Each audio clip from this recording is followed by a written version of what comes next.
I ঠিক না। বদমাইশ মেয়েদের মতো এত অসম্মান দিয়ে কথা বলো কেন? বলো কি হয়েছে?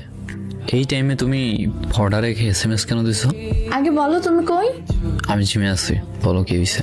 জিমে কি করো? তোমার না বলছি সব জিম টিমে না যেতে, কথা কানে ঢোকে না না?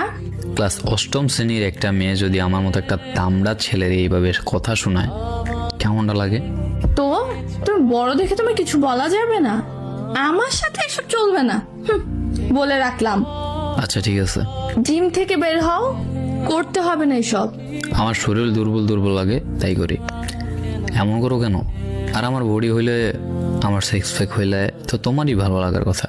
তোমার পাশে দিয়ে হাঁটলে সবাই তাকিয়ে তাকিয়ে দেখবে, বলবে দেখ দেখ ছেলেটা কি হ্যান্ডসাম। এটাই তো আমার বিপদ।